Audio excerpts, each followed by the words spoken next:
Hi guys, स्वागत छ तपाईहरुलाई फेरि पनि अर्को एउटा नयाँ भिडियोमा।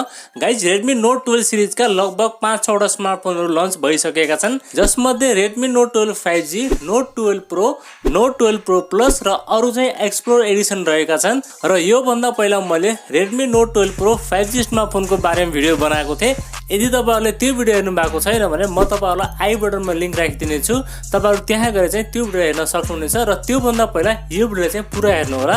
र आजको भिडियोमा चाहिँ हामी Redmi Note 12 5G स्मार्टफोनको बारेमा कुरा गर्ने छौं। यो स्मार्टफोनका स्पेसिफिकेसन तथा यो स्मार्टफोनमा हामीलाई के कस्ता फिचरहरु मिल्छ, साथै हाम्रो नेपालमा के कति प्राइस पोइन्टमा आउने छ र कहिलेसम्म लन्च हुनेछ, सबै चीजको बारेमा आज तपाईहरुलाई यसै भिडियोमा जानकारी दिने छु। त्यसैले भिडियोलाई एकछिन पनि स्किप नगरी अन्त्यसम्म हेर्नु होला। अब चाहिँ तपाईहरुको टाइम वेस्ट नगरी सुरु गरौँ आजको भिडियो। गाइस, सबैभन्दा पहिला हामी यो स्मार्टफोनको डिजाइन र डिस्प्ले देखि सुरु गर्ने छौं। डिजाइनको बारेमा कुरा गर्नु पर्दा अहिले चाहिँ यो स्मार्टफोन अलिकति नयाँ डिजाइनमा आएको छ। पछाडिपट्टि टप लेफ्ट साइडमा डुअल क्यामेराको सेटअप, साथमा एउटा एलईडी फ्ल्याश, र तलपट्टि भने यसमा हामीलाई Redmi को ब्रान्डिङ मिल्छ। अनि अगाडिपट्टि भने यसमा हामीलाई सेन्ट्रल पन्चोल कटआउटको साथमा चाहिँ डिस्प्ले मिल्छ।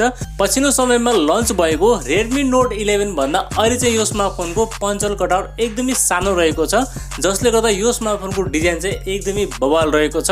गाइस, तपाईलाई यो स्मार्टफोनको डिजाइन अवश्य पनि मन पर्ने छ। गाइस, अब चाहिँ हामी कुरा गरौँ यो स्मार्टफोनको डिस्प्लेको बारेमा। डिस्प्ले चाहिँ अहिले हाम्रो यो स्मार्टफोनमा चाहिँ एकदमै बवाल डिस्प्ले मिल्छ।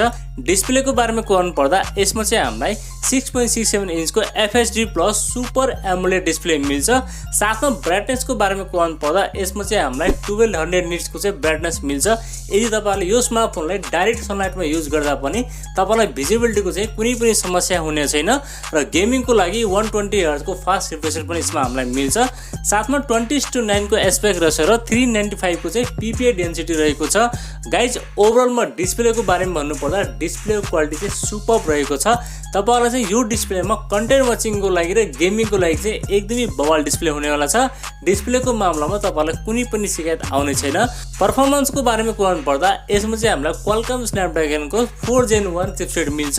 यो चाहिँ 6 नैनोमिटरमा बनेको चिपसेट हो। यो एउटा 5G चिपसेट हो। यसमा हामीलाई हिटिङ भने एकदमै कम मिल्छ र साथमा एनर्जी एफिसिएन्सी भने यसमा हामीलाई एकदमै राम्रो मिल्छ, जसले गर्दा ब्याट्री ब्याकअप चाहिँ तपाईलाई एकदमै राम्रो मिल्नेछ।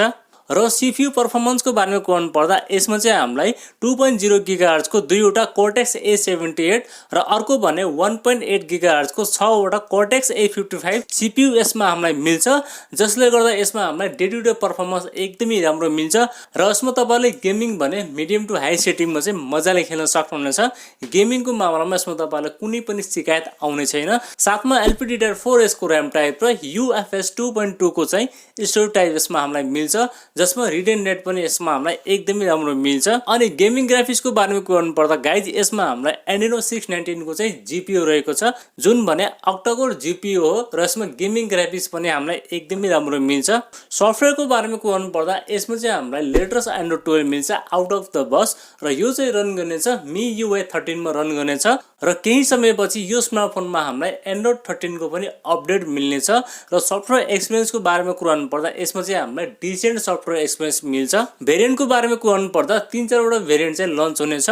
4+128, 6+128, त्यसैगरी 8+128। तर यसमा भने अहिले हामीलाई माइक्रो SD कार्डको चाहिँ सुविधा दिएको छैन। क्यामेराजको बारेमा कुरा गर्नु पर्दा यसमा चाहिँ हामीलाई 48 मेगापिक्सलको प्राइमेरी सेन्सर र 2 मेगापिक्सलको चाहिँ डेप्थ सेन्सर मिल्छ। अनि सेल्फी क्यामेरा भने यसमा हामीलाई 8 मेगापिक्सलको चाहिँ सेल्फी क्यामेरा सेन्सर मिल्छ। अलिकति यसमा हामीलाई क्यामेरा भने इम्प्रुभ मिल्नेछ। भिडियो रेकर्डिङको बारेमा कुरा गर्नु पर्दा तपाईहरुले पछाडिको क्यामेराले 1080 60 fps सम्म चाहिँ भिडियो सुट गर्न सक्नुहुनेछ। यो चाहिँ एकदमै राम्रो कुरा हो। र सेल्फी क्यामेराले भने तपाईहरुले 1080 को 30 fps सम्म चाहिँ भिडियो सुट गर्न सक्नुहुनेछ। गाइज, क्यामेराको बारेमा कुरा गर्नु पर्दा पछिल्लो समयमा लन्च भएको Redmi Note 11 भन्दा चाहिँ तपाईले यसमा अलिकति राम्रो क्यामेरा पाउनुहुनेछ। ब्याट्रीको बारेमा गर्नु पर्दा यसमा चाहिँ हामीलाई 5000 mAh को ब्याट्री मिल्छ, जसलाई चार्ज गर्नको लागि 33 वाट को फास्ट चार्जर तपाईले बक्स पाउनुहुनेछ।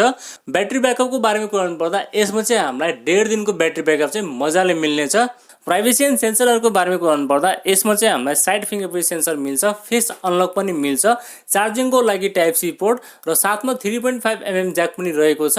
अनि स्पिकरको बारेमा कुरा पर्दा यसमा चाहिँ हामीलाई स्टिरियो स्पिकर पनि मिल्छ जसको क्वालिटी भने एकदमै राम्रो रहेको छ र अन्य सबै बेसिक सेन्सरहरू चाहिँ यसमा तपाईले पाउनुहुन्छ। सेन्सरको मामलामा तपाईलाई कुनै पनि शिकायत आउने छैन। गाइस अब चाहिँ हामी कुरा गरौँ यो स्मार्टफोनको प्राइस पोइन्टको बारेमा। यो स्मार्टफोन चाहिँ चाइनामा एकदमै बबल प्राइस पोइन्टमा लन्च भएको छ।